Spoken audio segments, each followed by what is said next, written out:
நீதிமொழிகள் Book of Proverbs chapter 9 verse 11 9 அதிகாரம், நீதிமொழிகள் 9ஆம் அதிகாரம் 9ஆம் வசனத்தில் 11 வரைக்கும் வாசிக்கிறேன். ஞானம் உள்ளவனுக்கு போதகம் பண்ணு, அவன் ஞானத்தில் தேர்வான். நீதிமானுக்கு உபதேசம் பண்ணு, அவன் அறிவில் விருத்தி அடைவான். கர்த்தருக்கு பயப்படுதலே ஞானத்தின் ஆரம்பம், பரிசுத்தரின் அறிவே அறிவு. என்னாலே உன் நாட்கள் பெருகும், உன் ஆயுசின் வருஷங்கள் விருத்தியாகும். ஆமென். கண்களை மூடி நாம் ஜெபிக்கலாம். எங்களை அதிகமாய் நேசிக்கிற அன்பின் பரலோக பிதாவே, இந்த நேரத்துக்காக நன்றி. வந்திருக்கிற ஆண்டவரே, கர்த்தருடைய பிள்ளைகள் ஒவ்வொருவருக்காக, நல்ல அன்பு உள்ளங்களுக்காக நாங்கள் நன்றிகளையும் தோற்றங்களையும் எடுக்கிறோம். ஆண்டவரே, எந்த ஒரு வித்தியாசம் பார்க்காம வந்திருக்காங்க. பெரியவங்க சின்னவங்க ஈகோ பார்க்காம, ஜாஷ்வா கூப்பிட்டான், ராணிமா கூப்பிட்டாங்க அப்படின்னு ஒரே நோக்கத்தோடு இந்த அன்பின் அழைப்பை ஏற்று வந்திருக்காங்க. எங்களை பார்க்கறதுக்காக இல்லை, உண்மை பார்க்கறதுக்காக, உங்களுடைய ஆசீர்வாதங்களை பெற்றுக்கொள்வதற்காக நாங்கள் அனைவரும் இங்கே கூடி வந்திருக்கிறோம். ஆண்டவரே, நீர் நிச்சயமாக எங்களை ஏமாற்ற மாட்டீர் என்பது எங்களுக்கு நல்லா தெரியும். நாங்கள் இந்த படிகளை விட்டு கீழே இறங்கி போகும்போது என்னெல்லாம் எங்களுக்கு வேணுமோ, எதெல்லாம் எங்களுக்கு பாரமா இருக்கோ, எதெல்லாம் எங்களோட போராடுதோ, ஆண்டவரே, அதிலிருந்தெல்லாம் விடுதலையாக்கப்பட்டவர்களாக, வார்த்தை விடுதலை கொடுத்ததாக இந்த இடத்தை விட்டு நாங்கள் கடந்து போக கிருபித்தாங்க. மன நிம்மதியோடு, மிகுந்த சந்தோஷத்தோடு, அதிகமான தைரியத்தோடு, பெரிய உற்சாகத்தோடு இந்த இடத்தை விட்டு கடந்து போக கர்த்தரை எங்களுக்கும் எனக்கும் உதவி செய்யுங்க. நானும் அவங்கள ஒருத்தனா தான் இருக்கேன். ஒருவேளை நான் வார்த்தையை கொடுக்கலாம், ஆனா எனக்கும் சில ஆசீர்வாதங்கள் வேண்டியதா இருக்குது இல்ல. கர்த்தர் இன்னைக்கு எங்களை ஆசீர்வதிக்கிறதுக்காக ஸ்தோத்திரம். கர்த்தருடைய ஆசீர்வாதங்கள் காணப்படட்டும்.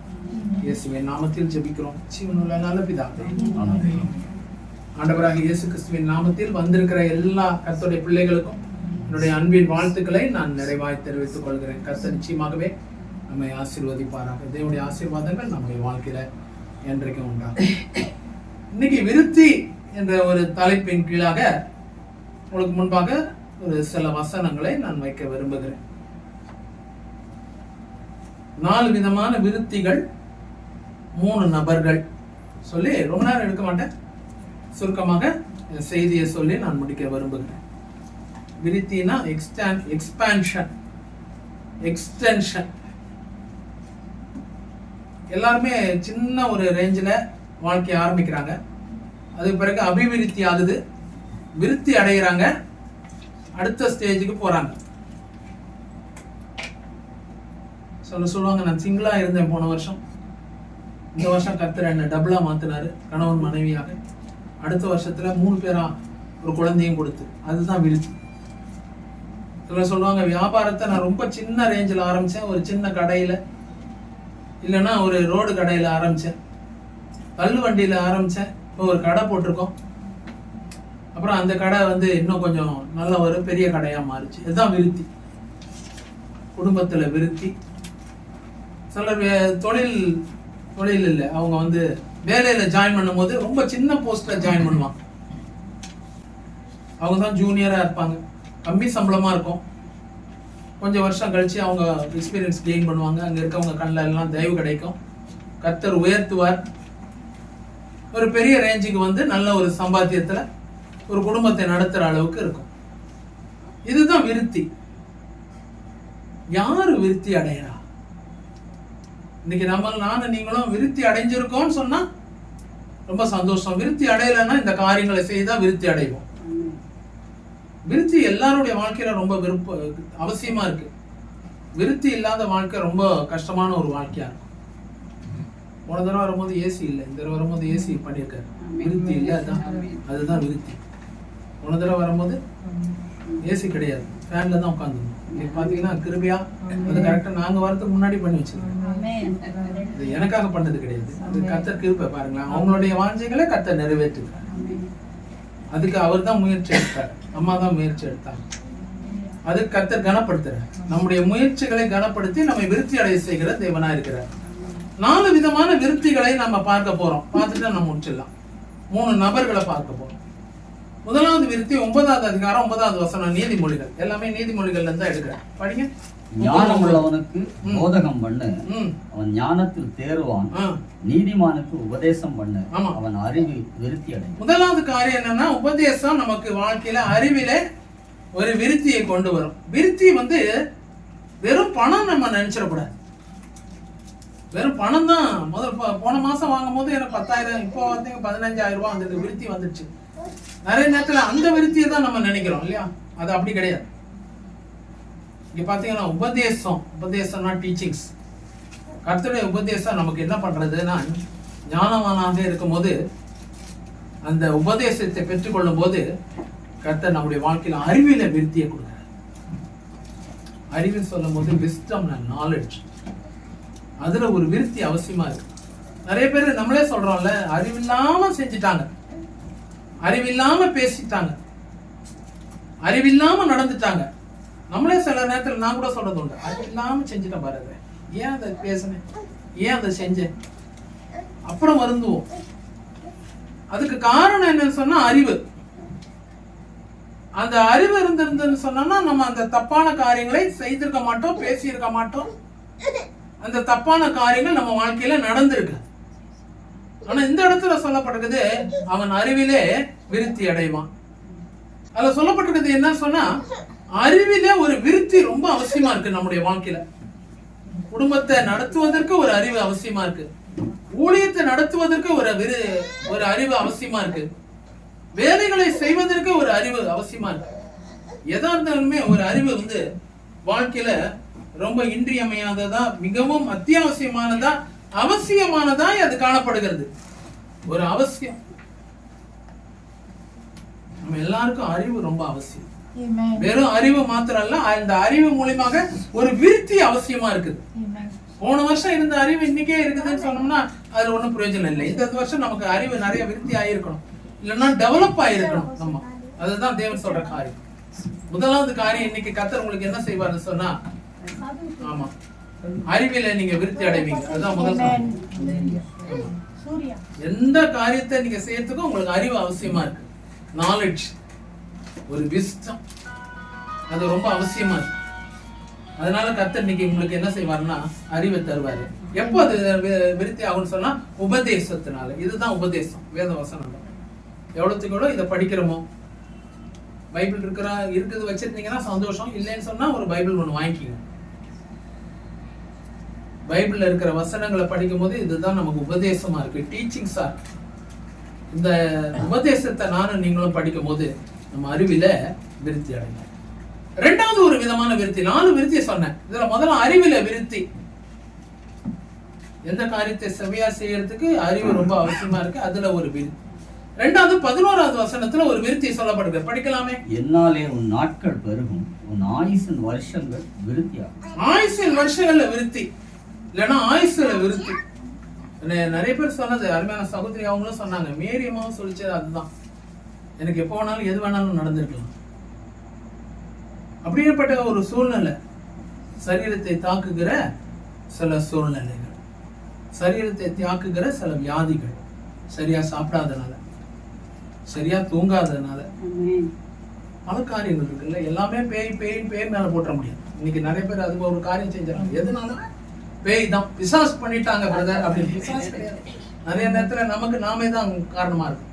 சரியா சாப்பிடலன்னு சொல்லும் போது அப்போ சரீரம் கெட்டு தானே போகும். நிறைய இருக்குது அந்த மாதிரி. சரியா தூங்கலன்னும் போது ராத்திரி எல்லாம் முழிச்சு இருந்தா அடுத்த நாள் எப்படி டயர்ட்னஸ் போகும். ராத்திரி எல்லாம் முழிச்சிருக்கிறோம், காலைல எடுத்து பார்த்தா மயக்கமா தான் இருக்கும். ஏதோ நல்ல காரியத்துக்கு முழிச்சிட்டா பரவாயில்ல, ஏதோ கொஞ்ச நேரம் ஜெபிச்ச பிரதர் அதனால முழிச்சிருந்தானா பரவாயில்ல. அது எல்லாத்துக்கும் எல்லா நாளும் அப்படி இல்லைங்க. சொல்ல போனோம்னா எவ்வளோ டிப்ரெஷன்னால முழிச்சிருக்கிறவங்க இருக்கிறாங்க. சிலர் வந்து வாழ்க்கையில இருக்கிற கவலையினால முழிச்சிருக்கிறவங்க இருக்கிறாங்க. வெளியே பார்த்தா கவலை இருக்க மாதிரி தெரியாது, ஆனா அந்த உள்ள கவலை எல்லாம் மனசுல வந்து தங்கிடும். அது தூங்க விடாது. அதுதான் காரியம், முக்கியமானது. வெளியே பார்த்தா தெரியாது, நல்லா சந்தோஷமா இருக்கிற மாதிரி இருக்கு, சிரிச்சுன்னு இருக்கிற மாதிரி தெரியும், வேலையெல்லாம் நல்லா சுறுசுறுப்பா செய்யற மாதிரி தெரியும். ஆனா உள்ளுக்குள்ள நம்முடைய மனசு ஒரு குப்பை தொட்டி மாதிரி வைங்களேன், எல்லாத்தையும் சேர்த்து சேர்த்து சேர்த்து சேர்த்து போட்டு வச்சுக்கோம். எல்லாம் வச்சுக்கோ. ஆனா ராத்திரியில அதோடைய வேலையை காட்டிடும். படுத்தா கண்ணு முன்னோம்னா தூக்கம் வராது, பல காரியங்கள் இருக்கலாம். அதனால நான் என்ன சொல்ல வரேன்னு சொன்னா, என்னாலே உன் நாட்கள் பெருகும், ஆயுசின் வருஷங்கள் விருத்தியாகும். கர்த்தர் உங்களுக்கு ஆயுசு நாட்களை பெருக பண்ணுவாங்க. எல்லாருக்கும் யாருக்கும் அற்ப ஆயுசு கிடையாதுங்க. நம்ம டேவிட் ஜெயக்குமார் போய் சொல்லிடுவான், ஆனா வேத வசனம் போய் சொல்லவே சொல்ல. அது நீங்க 100% நம்பலாம். இது கர்த்தருடைய வார்த்தை, இது கர்த்தருடைய வசனம், இது எழுதப்பட்டிருக்கு. இது போய் சொல்லவே சொல்லாது. என்னாலே உன் நாட்கள் பெருகும், உங்க நாட்கள் பெருகி இருக்கும். நீங்க நினைக்கலாம் நான் 55 வயசு வரைக்கும் தான் இருப்பேன், நீங்க கணக்கு போட்டிருக்கலாம். டாக்டர் கூட சொல்லியிருக்கலாம், இந்த மருந்தெல்லாம் சாப்பிட்டே இருந்தா கொஞ்சம் நாளைக்கு இருக்கலாம் அப்படி சொல்லியிருப்பாங்க. ஆனா ஆவியானவர் வசனத்தின் மூலமா சொல்றாரு, அவராலே உங்கள் நாட்கள் பெரும், ஆயுசின் வருஷங்கள் விருத்தியாகும். நல்ல ஆயுசு, யாருக்கும் குறைஞ்சது 90-95 ஆயுசுக்கு குறைஞ்சு போவே போவாது. அதுதான் உண்மை. பிள்ளைகளின் பிள்ளைகளை பார்ப்பீங்க, அவங்க பிள்ளைகளை பார்ப்பீங்க. எப்படின்னா இது வந்துக்கிட்டே இருக்குது இந்த வருஷம் அப்படின்னு நம்ம நினைப்போம். இப்போ ஒருவேளை நம்ம நினைக்கலாம் 24, 25, 26 வரைக்கும் இருப்போம் போகுது அப்படின்னு நம்ம நினைக்கலாம். நம்ம மனசுல 26லயும் போகும், அப்புறம் 28, அப்புறம் 30, அப்புறம் 40 வருஷம் போயினே இருக்கும். நீங்களும் நானும் கர்த்தர் இன்னைக்கு ஜீவனையும் ஆயுசையும் கர்த்தர் கொடுப்பாங்க. இதுதான் பிள்ளைகளை பார்ப்பீங்க, உங்க பிள்ளைகளுடைய திருமணத்தை பார்ப்பீங்க, உங்க பிள்ளைகளின் பிள்ளைகள் இல்லைன்னா உங்க பேர குழந்தைகளுடைய திருமணத்தை பார்ப்பீங்க, அவங்க நல்லா இருக்கிறத பார்ப்பீங்க, அவங்க எல்லாம் கார் வீடு பங்களாலாம் வாங்கி இருக்கிறத பார்ப்பீங்க, நல்லா ஆரோக்கியமா இருப்பீங்க. எல்லாம் தள்ளாடுகிறது கிடையாது, கை காலெல்லாம் தள்ளாடுது பிரதர் அப்படியே தள்ளாடிக்கினே பாப்பா போறது அப்படியெல்லாம் கிடையாது. அதுதான் கர்த்தராலே நாட்கள் பெருகும். கர்த்தர் தான் நாட்களை பெருக பண்ணுவார், டாக்டர் கிடையாது. நல்லா புரிஞ்சுக்கோங்க, டாக்டர் கிடையாது, நீங்களும் நானும் சாப்பிட்ற சாப்பாடு கிடையாது, நீங்களும் நானும் சாப்பிட்ற மருந்து கிடையாது. அதனால சாப்பாடு சாப்பிடக்கூடாது மருந்து சாப்பிடக்கூடாதுன்னு இல்லை, அப்படி கிடையாது. ஆனா இது எல்லாத்தையும் கர்த்தர் தான் வேலை செய்ய வைக்கணும் இல்லையா. மருந்து சாப்பிட்டா கூட சுகம் கொடுக்கறது கர்த்தர் தான் இல்லையா. மருத்துவர்கிட்ட போலாம், மருத்துவர்கிட்ட போனா கூட மருந்து அந்த மருத்துவர் கொடுக்கிற ட்ரீட்மெண்ட் நமக்கு வேலை செய்யணும் இல்லையா. எத்தனை பேருக்கு ட்ரீட்மெண்ட் வேலையே செய்யல, சில இடத்துல தப்பான ட்ரீட்மெண்டா போயிடும், எல்லாமே கஷ்டப்படுறாங்க. அந்த மாதிரி இருக்கு. இன்னைக்கு நானும் நீங்களும் எதை சாப்பிட்டாலும், எதை மருந்தா சாப்பிட்டாலும் சரி, உணவு சாப்பிட்டாலும் சரி, பழங்கள் சாப்பிட்டாலும் சரி, காய்கறி சாப்பிட்டாலும் சரி, எதா இருந்தாலும் சரி, கர்த்தர் அதை ஆசீர்வதித்து ஆயுசு நாட்களை பெருக பண்ணுகிற தேவனா இருக்கு. உங்க ஆயுசு நாட்கள் நிச்சயமா பெருகுங்க. யாருக்கும் அற்ப ஆயுசே கிடையாது. எனக்கு கேரண்டியா அந்த வீட்டை விட்டு, ஜாசுவா வீட்டை விட்டு போகும்போது நான் ஒரு தடவைக்கு 2 தடவை வேதத்தை படிச்சு தேவனிடத்துல இன்னைக்கு என்ன பேசணும்னு சொல்லி ஒரு தீர்மானம் பண்ணிட்டு தான் தேவன் இன்னைக்கு அனுப்புனார். முதல் காரியமாக உங்களுடைய அறிவு விருத்தி ஆகும், 2வது ஆயுசு விருத்தி ஆகும். 3வது ஒரு காரியத்தை பார்க்கலாம். 11:24 அதுவும் நீதிமொழிகள் தான். 11:24 படிங்க பார்ப்போம். அதுல ஒரு விருத்தி சொல்லப்பட்டிருக்கு.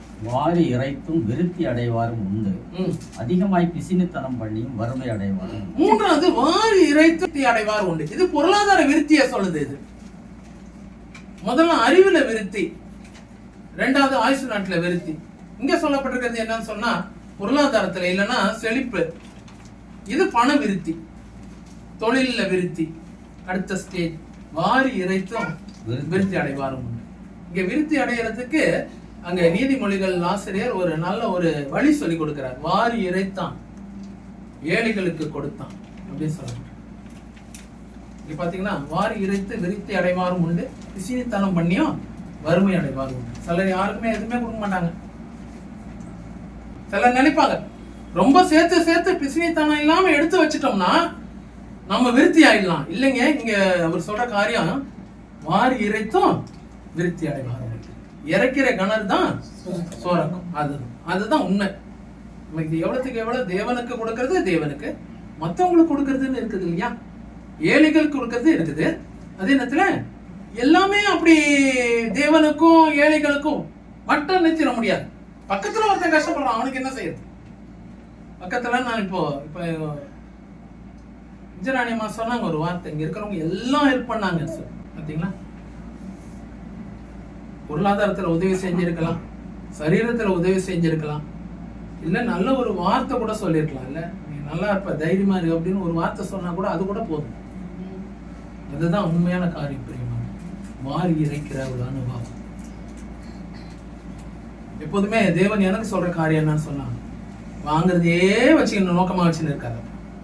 சிலர் பாத்தீங்கன்னா எப்ப பார்த்தாலும் எப்போ யார்கிட்ட எதை வாங்க. அதுதான் நோக்கம். வாங்குறதே தான் நோக்கமா. கிறிஸ்தவ வாழ்க்கைன்றது கொடுக்கிற ஒரு வாழ்க்கை. என்ன முடியுமோ அதான். கடன் வாங்கியா கொடுக்க போறோம் கிடையாது. ஒண்ணு இல்ல எதையும் அடமானம் வச்சா கொடுக்க போறோம், இல்ல வட்டி வாங்கி கொடுக்க போறோம் கிடையாது. நம்ம கிட்ட இருக்கிற ஒரு அளவுக்கு அவங்களுக்கு யாருக்காவது இல்லைன்னு சொல்லும் போது உதவி செய்யும். தேவனுக்கு கொடுக்கிற காரியம், ஏழைகளுக்கு கொடுக்கிற காரியம், அதே நேரத்துல நம்முடைய அயலானுக்கு பக்கத்துல இருக்கிறவங்க கஷ்டப்படுற ஒரு சூழ்நிலை வரும்போது பார்த்துட்டு சும்மா இருக்க முடியும். ஏதோ நம்மளால முடிஞ்ச உதவி. அதுதான் வாரி இறைக்கிற ஒரு அனுபவம். வாரி இறைத்து விருத்தி அடைவாரம். அதுதான் சொல்லுங்க. 4வது ஒரு காரியத்தை பார்க்கலாம். 13வது அதிகாரம் 11வது வசனம். அதுதான். ஆமா. கைப்பாடாய் சேர்க்கிறவனோ விருத்தி அடைவான். கைப்பாடாய் சேர்க்கிறவன். ஆமா. வாரி இறைத்து விருத்தி அடைவாரும் உண்டு, பிசினித்தனம் பண்ணியும் வறுமை அடைவாரும் உண்டு. இங்க சொல்ல வந்து கைப்பாடாய் சேர்க்கிறவன் விருத்தி அடைவான். எப்போதுமே 2, ஒன்னு ஏர்னிங்ஸ், இன்னொன்னு சேவிங்ஸ். ஒரு நல்ல குடும்பத்துல இது 2மே இருக்கணும். சேவிங்ஸ் வந்து எல்லாத்தையுமே மொத்தத்தையும் கொண்டு போய் சேவ் பண்ணிடுறது இல்லை. 1000 ரூபாய் வருதுயா, அதில் 900 ரூபாய் கொண்டு போய் நான் சேவ் பண்ணிட்டேன், 100 ரூபாய் வச்சு நடத்தவே முடியாது இல்ல, அது சாத்தியமே இல்லை இல்ல. ஆனா சேவிங்ஸ்னு ஏதோ ஒண்ணு இருக்கணும் ஒருத்தருக்கு. நான் உங்களுக்கு கொடுக்கறது அதுதான் ஆலோசனை. நான் கொடுக்குற ஆலோசனை அதுதான். ஏர்னிங்ஸ்னு ஒண்ணு இருந்ததுன்னா சேவிங்ஸ்னு ஒண்ணு இருக்கணும். ஏர்னிங்ஸ்னா சம்பாத்தியம், சேவிங்ஸ்னா சேமிப்பு. இந்த 2 காரியமும் இருக்கணும். ஏதோ ஒரு சின்ன அமௌண்ட் ஆகும், அது கஷ்டமான நேரத்துல நமக்கு உதவியா இருக்கும். கைப்பாடாய் சேர்க்கிறவன் சொல்லப்படும். ஹார்ட் ஒர்க், அந்த ஹார்ட் ஒர்க் நிமித்தமாக வருகிற ஒரு ஏர்னிங்ஸ், அதுக்கு பிறகு அந்த ஏர்னிங்ஸ்ல இருந்து ஒரு சேவிங்ஸ். அதை செய்யும் போது கர்த்தர் நிச்சயமா அதை ஆசீர்வதிப்பார். அது நல்லா புரிஞ்சுக்கணும். இது வரைக்கும் செய்யலன்னு போது சில சொல்றதெல்லாம் நான் கேட்டிருக்கேன். ஏன் பிள்ளைக்கு மேரேஜ் வச்சிருக்கிறோம், மகளுக்கு, சரி என்ன செய்ய போறீங்க, எவ்வளவு சேமிச்சு வச்சிருக்கீங்க? ஒண்ணும் பண்ணலையா, இப்பதான் இனிமேல் தான் பண்ணணும், கடன் வாங்க போறோம். அது இன்னும் மோசம். அதான் பாத்தீங்கன்னா அப்போ அந்த பிள்ளை வளர்ந்துருக்கும். அது ஒரு 22, 23 வயசு வரைக்கும் ஆளாகி அது வளர்ந்துருக்கும். அது வரைக்கும் அந்த பிள்ளைக்குன்னு சொல்லி ஒரு சேமிப்பு கூட இருக்காது. பிள்ளைக்கு திருமணம் வரும்னு தெரியாதா? நான் கேட்கறது அதுதான். அதுக்காக மொத்தத்தையும் கொண்டு போய் சேவிங்ஸ் சேவிங்ஸ் சேவிங்ஸ் சொல்லி யாருக்கும் கொடுக்காம எல்லாத்தையும் மொத்தமா கொண்டு போய் கஜானால போட்டு வைக்கிறது இல்லை. ஒரு அளவுக்கு நம்ம செய்யும் போது அது சேவிங்ஸாக இருக்கும், இல்லைன்னா சேமிப்பாக இருக்கும். கைப்பாடாய் சேர்க்கிறவன் சொல்லப்பட்டிருக்கு. முடிஞ்ச அளவுக்கு நம்ம செய்யறத நம்ம செஞ்சு வைக்கணும். பிள்ளைங்களுக்குன்னு சொல்லி ஏதாவது ஒன்று போட்டு வைக்கணும் இல்லையா? மொத்தத்தையும் செலவு பண்றவங்க எல்லாம் உண்டு. உதாரி அதாவது கிடைச்ச நேரத்துல செலவு, இப்படி எல்லாம் சொல்றதெல்லாம் கேட்டிருக்கோம். பணம் இப்போ வரும் நாளைக்கு போகும் அப்படின்னா, பணத்துக்கு முக்கியத்துவம் கொடுக்க வேண்டாம். ஆனா பணத்துக்குன்னு சொல்லி நான் சொல்றது என்னன்னா, சில நேரத்துல நம்ம கொடுக்க வேண்டிய மதிப்பை கொடுக்கலன்னு சொன்னா இல்லாத நேரத்துல கஷ்டப்படுறது நாம. இது என்னுடைய வாழ்க்கையில அனுபவிச்சது. நான் ஜனங்களை பார்த்து வரும்போது அதுக்கான இஷ்டத்துக்கு செலவு பண்ணுவாங்க. 10,000 ரூபாய் வந்துன்னா ஒரே ராத்திரி போய் நல்லா ஹோட்டல்ல போய் சாப்பிட்டு வந்துட்டு வரவங்க எல்லாம் இருக்காங்க. வேஸ்ட் பண்ணிட்டு வருவாங்க. அஞ்சப்பருக்கு போனேன், தலப்பா கட்டி போனேன்னு சொல்லிட்டு எல்லாத்தையும் பாதி சாப்பிட்டு பாதி போட்டு வர ஆளுங்கள்லாம் இருக்கிறாங்க. நான் பார்த்துருக்கிறேன். என்னங்க இப்படி பண்ணிருக்கேன்? ஆட போகுது பிரதர், பணம் இன்னைக்கு வரும், ஆமா நாளைக்கு போயிடும், நாளைக்கு போயிடும், கிடைக்காது. அதான் நான் என்ன சொல்றேன்னு சொன்னா, அதுக்கு கொடுக்க வேண்டிய மதிப்புன்னு ஒண்ணு இருக்குது. அது கொடுக்க வேண்டிய, நீ கொடுக்குற ஒரு காணிக்கையை நாங்க ஜெமிச்சு தான் வாங்குவேங்க. அது எனக்கு அவ்வளவு 10 ரூபாய் கூட இருக்கட்டுமே, 100 ரூபாய் தான் இருக்கணும்னு அவசியம் இல்லை, 500 ரூபாய் தான் இருக்கணும்னு அவசியம் இல்லை. 10 ரூபாய் கூட இருந்தா அதுக்குன்னு ஒரு மதிப்பு இல்லை. நீ என்னை மதிச்சு கொடுக்குற, தேவனை மதிச்சு எனக்கு கொடுக்குறல்ல, நான் அதை ஜெபிச்சு வாங்கும் போது அது எனக்கும் ஆசீர்வாதம், உங்களுக்கும் ஆசீர்வாதம். இதுதான் உண்மை. கைப்பாடாய் சேர்க்கிறவன் சொல்லப்பட்ட ஹார்ட் ஒர்க் பண்ணணும். ஹார்ட் ஒர்க் பண்ணும் போது ஏர்னிங்ஸை கொடுப்பாரு. ஏர்னிங்ஸை கொடுக்கும் போது சேவிங்ஸை அவர் கொடுக்க மாட்டாரு, நாம தான் சேவிங்ஸ் பண்ணணும். ஏர்னிங்ஸை கர்த்தர் கொடுப்பாரு, சேவிங்ஸை செய்யறது நம்ம மூலம் தான். நம்ம எதுல போட்டா கரெக்டா இருக்கும், எந்த பேங்க்ல, எந்த டெபாசிட், பிள்ளைகளுக்காக நல்ல திட்டங்கள் இவ்வளோ இருக்குது இல்லையா? அதுக்குன்னு சொல்லிட்டு போய் எங்கேயோ ஒரு இடத்துல போட்டுட்டு அவன் எப்படி ஓடிட்டான் அதுக்காக இல்லை, அந்த மாதிரி இல்லை. அது அந்த டெபாசிட்லாம் நான் சொல்றது ஜென்யூன் டெபாசிட்டுங்க இருக்கு. அதை ஒழுங்கா போட்டு வச்சாலே கர்த்தருடைய ஆசீர்வாதங்கள் அதுல இருக்கும். பிள்ளைகளுக்கு அதை வச்சு செய்யலாம். ஃபீஸுக்கு நிறைய பேர் கஷ்டப்படுறத பார்த்துருக்கிறேன். அது சரியான நேரத்துல சேவிங்ஸ் பண்ணாதனால வருகிற ஒரு போராட்டம் தான்.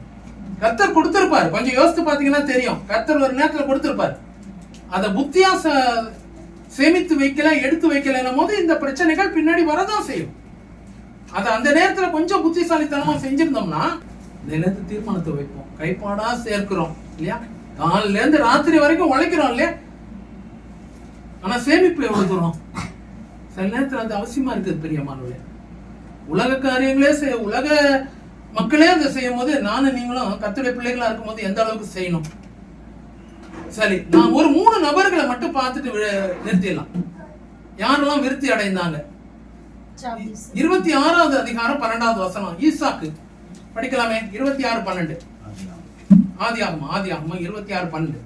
ஈசாக்கு அந்த தேசத்திலே விதை விதைத்தான். கர்த்தர் அவனை ஆசீர்வதித்ததினால் அந்த வருஷத்தில் 100 மடங்கு பலன் அடைந்தான். அவன் ஐஸ்வர்யனாகி வர வர விருத்தி அடைந்து மகா பெரியவனான். ஆமா, வர வர விருத்தி அடைந்தான். பாருங்க, பஞ்ச தேசத்துல விதை விதைத்தார் ஈசாக்கு. ஈசாக்கு பத்தி நமக்கு நல்லா தெரியும். பஞ்ச தேசத்துலதான் விதை விதைத்தாரு. கர்த்தர் அவரை ஆசீர்வதித்தாரு, வர வர விருத்தி அடைந்தாரு. ஈசாக்குடைய விருத்தி பாருங்களேன். பஞ்ச தேசத்துல விதைத்தாரு. அவர் ஒரு அக்ரிகல்ச்சர், ஒரு ஃபார்மராக இருக்கிறாரு, ஒரு விவசாயியாக இருக்கிறாரு. விதைச்சாரு, கர்த்தர் ஆசீர்வதிச்சாரு. அவர் அப்புறம் விருத்தி, இந்த விருத்தி வந்து ஒரே நாள்ல வந்துடல. நேற்றுக்கு ஆண்டியா இருந்தாங்க, இன்னைக்கு அரசனா மாறிட்டான், அப்படி இல்லை. அது வேணா கதைக்கு வேணா நல்லா இருக்கும். ஆனா பாத்தீங்கன்னா ஈசாக்குடைய விருத்தி அப்படின்னு சொன்னா படிப்படியாக, ஸ்டெப் பை ஸ்டெப், அந்த விருத்தி தான். துரிதமாய் பெற்ற சுதந்திரம், அந்த ஆசீர்வாதம் நிலைத்திருக்காது, சீக்கிரமா போயிடும். வர வர ஸ்டெப் பை ஸ்டெப்பாக தான் அந்த ஆசீர்வாதம் ரொம்ப முக்கியமானது. ஈசாக்குக்கு கர்த்தர் அப்படி வைத்தார், வர வர விருத்தி தான். நீங்க சொல்லுவீங்க, போன வருஷத்துல இந்த காரியங்கள்ல இருந்தோம், இப்ப பாத்தீங்கன்னா இந்த வருஷம் மாறி இந்த வருஷம் இப்படி ஆயிடுச்சு. இந்த வருஷம் அடுத்த வருஷம் இன்னும் கூட நாங்க விருத்தி ஆயிட்டோம். அதுதான் சரியான ஒரு விருத்தி, அதுதான் அடுத்த டெவலப்மெண்ட். இன்னொரு விருத்தியை கூட பார்க்கலாம். 2வது மனுஷனுடைய விருத்தி. ஈசாக்குடைய விருத்தி வர வர விருத்தி, ஸ்டெப் பை ஸ்டெப்பா தான் விருத்தி. ஒரே நாள்ல விருத்தி கிடையாது. நிறைய பேர் நான் கேட்டதெல்லாம் உண்டு, ஏன் உங்க கூட்டத்துக்கு வந்தாங்கன்னா அப்படி நடந்துடும் இப்படி நடந்துடும் சொன்னாங்களே, ஒன்றும் நடக்கலையே. வர வரதாங்க விருத்தி ஆகும்.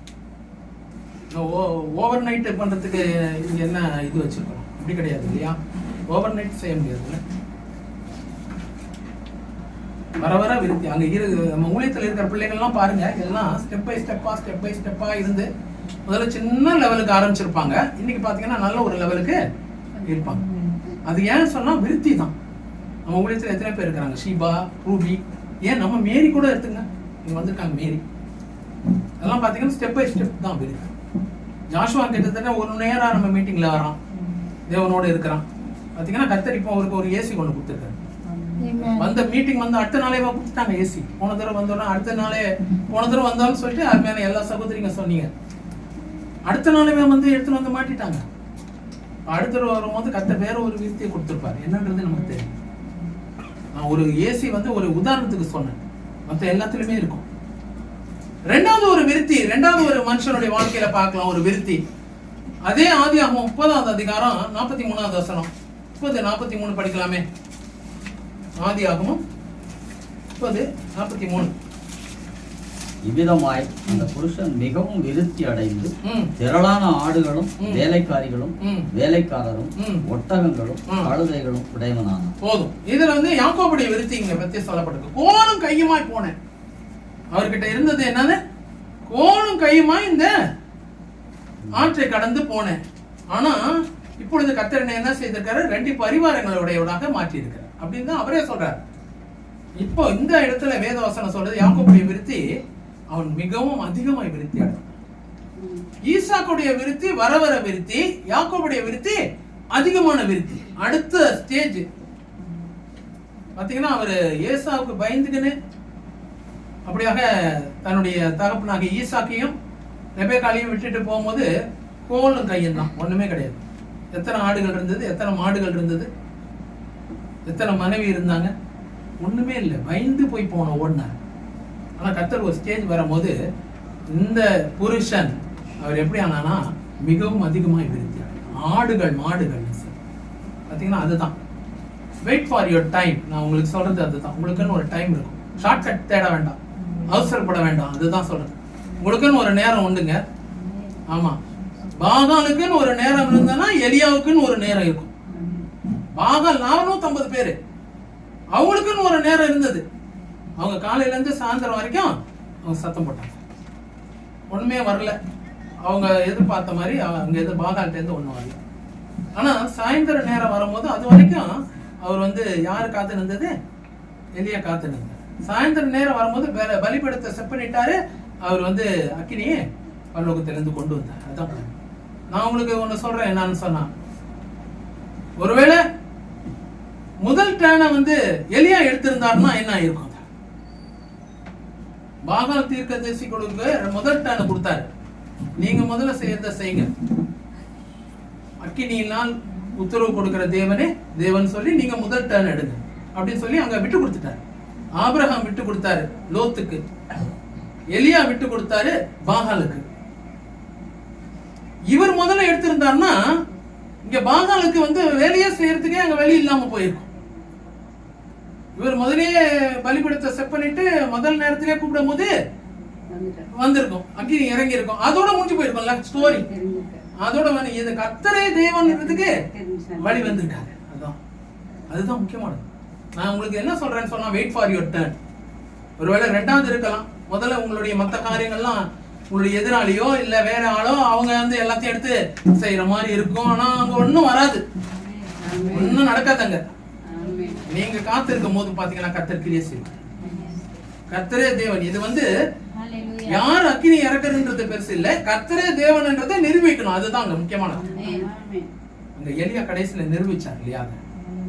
நான் உங்களுக்கு சொல்றது என்னன்னு சொன்னா, வெயிட் ஃபார் யுவர் டர்ன். உங்க நேரத்துக்காக காத்திருக்கும் போது கர்த்தர் நிச்சயமாக காரியங்களை செய்கிறது. யாக்கோபு காத்திருந்தாருங்க. அதுதான் நான் சொல்றேன். அவர் பாத்தீங்கன்னா 20 வருஷம், 7 வருஷம் லேயாளுக்காக, 7 வருஷம் ராகேலுக்காக, 6 வருஷம் மந்தைகளுக்காக. பாத்தீங்கன்னா 20 வருஷம். அப்பதான் இத சொல்றாங்க இந்த வசனம், இந்த மனுஷன் மிகவும் அதிகமாய் விருத்தி அடையலாம். அப்படிதான் டைம் காத்திருக்கணும். உங்களுடைய வெயிட்டிங்ஸ் நீங்க காத்திருக்கிற காத்திருப்பும் வீணாவே போகாது. நமக்கு வேண்டியது கொஞ்சம் பொறுமை, அவ்வளவுதான். கொஞ்சம் பொறுமை. கர்த்தருடைய டைம்காக காத்திருக்கும் போது கர்த்தர் வெட்கமே படுத்த மாட்டார். அவர் கொடுக்கும் போது பாத்தீங்கன்னா ஒரு குளமும் மீதியாக வைக்காம எல்லாத்தையும் எடுத்து வந்துட்டார் பாருங்க. ஆமா, பலவீனமானது எல்லாத்தையுமே அங்க லாபானுகிட்டையும் அவர் பிள்ளைகளுக்கும் போச்சு. பலமா இருக்கிறது எல்லாமே யாக்கோபுடத்துல வந்தது. அதுதான் பலமா இருக்குன்றதுனால அந்த மந்தைய வேகமா ஓட்டல. ஏசா கேக்குறாரு, என்னுடைய வந்துடுறேன்ப்பா அப்படின்னு சொல்லும் போது, இல்ல இல்ல இல்ல, இங்க சின்ன பிள்ளைங்க இருக்கிறாங்க, மனைவி இருக்கிறா, அதே நேரத்தில் மந்தைகள் இருக்கு, வேகமா ஓட்டணும்னா எல்லாம் ஒரே நாள்ல மாண்டு போயிடும். எவ்வளவு கேர்ஃபுல்லா இருக்கிறாரு பாருங்க. அதை சொல்றேன் நான். உங்களுக்கு என்ன பொருள் கொடுத்தாலும் ரொம்ப கேர்ஃபுல்லா இருக்கு. அதான் நான் சொல்றேன். என்னமோ வந்தது என்னமோ போச்சு அப்படி இல்லைங்க. எதுவுமே அப்படி கிடையாது. ஊழியமா இருந்தாலும் அப்படி கிடையாது, பொருளா இருந்தாலும் அப்படி கிடையாது. ஒருவேளை உங்க வீட்டுக்காரரோ யாரோ ஒருத்தர் உங்களுக்கு ஒரு 10 ரூபாய் கூட கொண்டாந்து கொடுக்கட்டுமே, ஒரு 100 ரூபாய் கொண்டாந்து கொடுக்கட்டுமே, அது உங்க கண்ணுக்கு ரொம்ப முக்கியமானதா இருக்கட்டும். வாங்குற முதல் சம்பளம் ரொம்ப முக்கியமானதா இருக்கும். செலவு பண்ண வேண்டாம் சொல்ல, செலவு பண்ணுங்க, ஆனா ஜாக்கிரதையா எச்சரிக்கை செலவு பண்ணுங்க. அதுக்கு ஒரு மதிப்பு கொடுக்கும் போது தேவன் நிச்சயமாக கனம் கொடுப்பாரு. கடைசியாக ஒரு விருத்தியை பார்க்கலாம். 3 விருத்தியை சொல்றேன் நான். 3 மனுஷர்கள். ஈசாக்குடைய விருத்தி வர விருத்தி, யாக்கோபுடைய விருத்தி மிகவும் விருத்தி, கடைசியாக ரொம்ப முக்கியமான ஒரு விருத்தி இருக்கு. லூக்கா எழுதின சுவிசேஷம் 2வது அதிகாரம் 52வது வசனம். லூக்கா 2:52 படிக்கலாமே.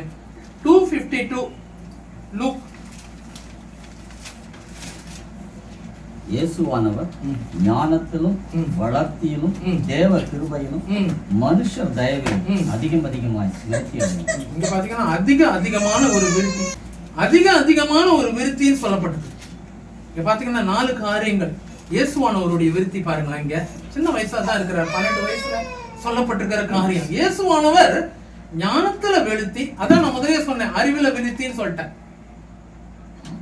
ஞானத்துல, ரெண்டாவது வளர்த்தியில. வளர்த்தினா ஸ்டேச்சர்னா சரீரத்துல. அது ஆவி ஆத்மா சரீரத்துல உண்டு. ஞானத்துல விருத்தி, சரீரத்துல வளர்த்தியில விருத்தி, தேவ கிருபையில, தேவனிடத்திலிருந்து வருகிற கிருபை, அதுல ஒரு விருத்தி. போன வருஷத்துல இருந்த தேவ கிருபை இந்த வருஷத்துல இல்ல, விருத்தி அடைஞ்சிருக்குது. கடைசியாக சொல்லப்பட்டிருக்குது மனுஷ தயவு. இங்க எல்லாருமே சொன்னாங்க மனுஷ தயவை பத்தி பேசினாங்க. அது ரொம்ப சந்தோஷமா இருக்கு கேட்கறது இல்லையா? யாரும் தனியா இருந்து யாரும் எதுவும் செய்ய முடியாது இல்லையா? நமக்கு எப்போதுமே எல்லாருக்கும் நம்ம we are dependent upon others இல்லையா? பாத்தீங்கன்னா இது ஒரு காலனி மாதிரி இருக்கிறாங்க. சொல்ல போனா ஒரே ஃபேமிலியா இருக்கிறாங்க.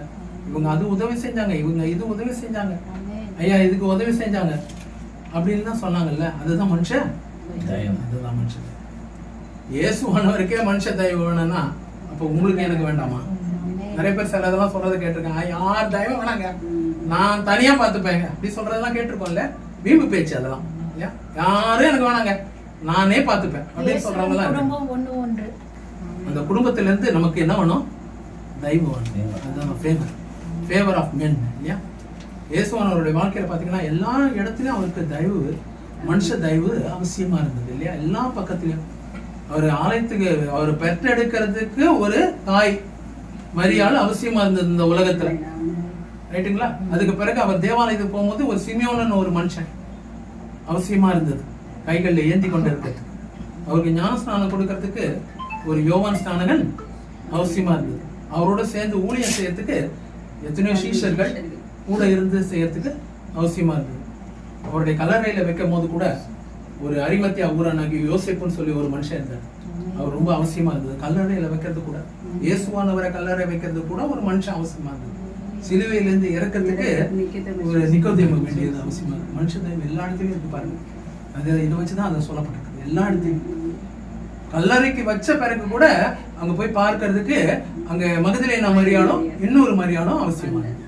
எல்லா சூழ்நிலையிலும் இயேசுவானவருடைய சுவிசேஷத்தை எடுத்துன்னு போறதுக்கு பவுலுக்கு ஒரு கிருபை சொல்ல போனா அதுவும் ஒரு தயவு இல்லையா? அவருடைய சுவிசேஷம் அவரை பத்தி, அவர் மரிச்ச பிறகு உயிரோடு எழுந்த பிறகு கூட அவரை பற்றி சொல்றதுக்கு ஒரு பவுல் அவசியமா இருக்கு. எல்லா சூழ்நிலையும் அவருடைய பிறப்புல இருந்து அவருடைய உயிர்த்தெழுதல் வரைக்கும் பாத்தீங்கன்னா மனுஷ தயவுன்றது எல்லா பக்கமே வரும். அதிகமா விருத்தி அடைஞ்சே முடிச்சு. நல்ல தேவனே இந்த நேரத்துக்கு எதுலெல்லாம் விருத்தி அவசியம்? இயேசுவானவருடைய விருத்தி, ஈசாக்குடைய விருத்தி, யாக்கோபுடைய விருத்தி பார்த்தோம். ஆண்டவரே இன்னைக்கு கைப்பாடாய் சேர்க்கும் போது நாங்கள் விருத்தி அடைவோம். ஆண்டவரே நாங்கள் வாரி இறைக்கும் போது நாங்கள் விருத்தி அடைவோம். மற்றவங்களுக்கு அதிகமாய் கொடுக்கும் போது நாங்கள் விருத்தி அடைவோம். ஆண்டவரே எங்களுடைய வாழ்க்கையில, ஆண்டவரே அறிவிலே நாங்கள் விருத்தி அடைவோம். உபதேசத்தினாலே நாங்கள் விருத்தி அடைவோம். எல்லாத்துக்கும் மேலாக இந்த உலகத்துல நாங்கள் வாழும் போது எங்களுக்கு ஆயுச நாட்களை கர்த்தர் எங்களுக்கு விருத்தி செய்து கொடுக்கிற தேவனா இருக்கிறதுக்காக ஸ்தோத்திரம். ஆண்டவரே இந்த விருத்தி எங்க வாழ்க்கையில இன்னையிலிருந்து காணப்படட்டும். இது வரைக்கும் விருத்தி அடையாம இருந்த அதே இடத்துல தான் இருக்கிறோம். ஒரு சின்ன ஒரு ரேஞ்சிலேயே தான் இருக்கிறோம். கிணத்து தவளையா தான் இருக்கிறோம். இன்னும் வெளியே வரவே முடியல, அடுத்த ஸ்டேஜுக்கு போக முடியல. விருத்தி இல்ல, அபிவிருத்தி இல்ல. ஒருவேளை நாங்க நினைக்கலாம் கர்த்தர் இன்னைக்கு எங்களை விருத்தி செய்கிற தேவனா இருக்கிறதுக்காக ஸ்தோத்திரம். எங்களுடைய விருத்திகள் உம்மால வரட்டும் சாமி. நீங்க என்ன சொல்லியிருக்கீங்களோ, வசனம் என்ன சொல்லி இருக்குதோ இன்னைக்கு நீங்க சொன்னீங்க, பிள்ளைகள் வருவாங்க, போய் வார்த்தையை சொல்லி ஊழியத்தை செய்ய எல்லாரும் பாரத்தோடு அவங்களுக்காக ஆசீர்வாதங்களுக்காக ஜெபிச்சுட்டுவான். அது அப்படியே நான் செய்வேன். 3 நாளைக்குள்ள எல்லா வார்த்தைகளையும் நிறைவேற்றுவேன். எல்லாரும் விருத்தி அடைவான். இன்னைக்கு இந்த வார்த்தையை சொன்னதுக்காக ஸ்தோத்திரம். வேத வசனம் பொய்த்து போவதில்லை. ஆண்டவரே எல்லாருமே ஒரு எதிர்பார்ப்போட தான் வந்திருக்கிறாங்க. யாருமே சும்மா வந்தல, எனக்கு பொழுது போல பிரதர் வீட்டுல சும்மா தானே இருக்கிறேன், இங்க வந்து போலாம் அப்படி இல்ல. ஆண்டவரே யாரா இருந்தாலும் சரி, கர்த்தரிடத்துல இருந்து ஒரு எதிர்பார்ப்பு, கர்த்தர் என்னை விருத்தி அடை செய்வார்னு சொல்லி தான் வந்திருக்கிறாங்க. ஆண்டவரே அந்த விருத்தியை கர்த்தர் கட்டளை எடுக்கிறதுக்காக இயேசுவின் நாமத்தில் கர்த்தர் உங்களை ஆசீர்வதிப்பாராக. எல்லாருமே நல்ல விருத்தி அடைவீங்க. மனுஷ தயவுல விருத்தி இருக்கும், தேவ கிருபையில விருத்தி அடையும். உங்களுடைய பிள்ளைகள் எல்லாம் சரீரத்துல நல்ல விருத்தி அடைவாங்க. எல்லாத்துக்கும் மேலாக ஞானத்துல அதிகமான விருத்தி காணும். God bless you. என் ஆத்துமாவே கர்த்தரை ஸ்தோத்திரிக்கிறேன். என் முழு உள்ளமே ஸ்தோத்திரிக்கிறேன். என் ஆத்துமாவே கர்த்தரை ஸ்தோத்திரிக்கிறேன். கர்த்தர் செய்த சகல ஆமென். ஹalleluya. God bless you.